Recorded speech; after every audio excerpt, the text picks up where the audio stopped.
இரட்சகராகிய இயேசு கிறிஸ்துவின் நாமத்தினாலே உங்களுக்கு என்னோட அன்பின் வாழ்த்துக்கள்.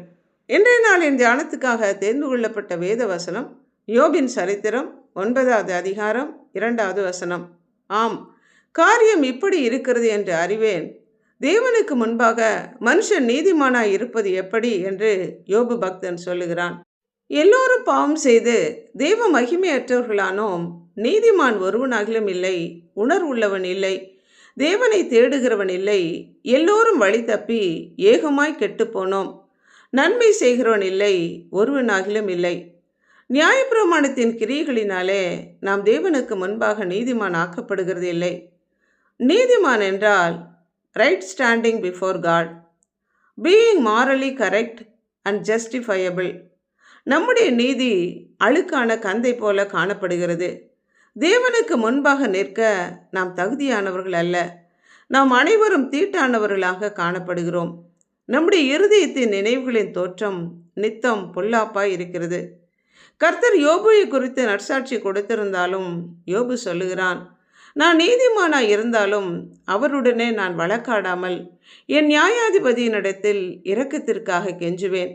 நான் நீதிமான் ஆனாலும் என் வாயே என்னை குற்றவாளியாக்கும். நான் உத்தமன் என்று சொன்னாலும் நான் மாறுபாடானவன் என்று அது சாட்சி கொடுக்கும். நான் உத்தமன் என்றாலும் என் உள்ளத்தை அறியேன், என் ஜீவனை அரோசிப்பேன் என்று யோபு சொல்லி இருக்கிறான். தாவீது ராஜாவும், இதோ நான் துர்க்குணத்தில் உருவானேன், என் தாய் என்னை பாவத்தில் கர்ப்பந்தரித்தாள், என் மீறுதல்களை நான் அறிந்திருக்கிறேன், என் பாவம் எப்பொழுதும் எனக்கு முன்பாக இருக்கிறது என்று தன்னை குறித்து சொல்லி, ஜீவனுள்ள ஒருவரும் உமக்கு முன்பாக நீதிமான் அல்லாததினால அடியேனை நியாயந்தீர்க்க பிரவேசியாதேயும் என்று தாவீது ஜெபித்தான்.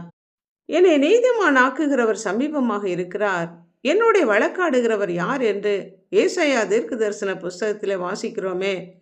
ஒருவன் கிரியை செய்யாமல் பாவியை நீதிமான் ஆக்குகிறவரிடத்தில் விசுவாசம் வைக்கிறவனாயிருந்தால் அவனுடைய விசுவாசமே அவனுக்கு நீதியாக எண்ணப்படும்.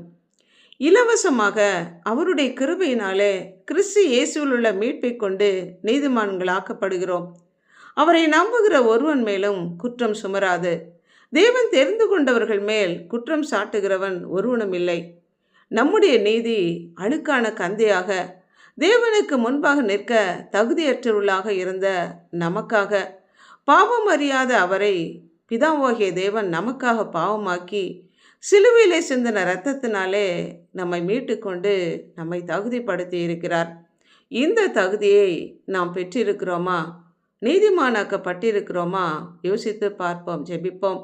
இரக்கமும் அன்புமுள்ள எங்கள் பிதாவாகிய தேவனே, உமக்கு முன்பாக நிற்க தகுதியற்றவர்களாக தீட்டானவர்களாக நாங்கள் காணப்பட்டாலும், எங்களுடைய நீதி அழுக்கான கந்தியாக இருந்தாலும் உம்முடைய குமாரனாகிய இயேசு கிறிஸ்துவின் இரத்தத்தினாலே பாவங்களரை எங்களை கழுவி சுத்திகரித்து எங்களை நீதிமானாக்கி எங்களை தகுதிப்படுத்தி இருக்கிற தயவிற்காக நன்றி செலுத்துகிறோம்.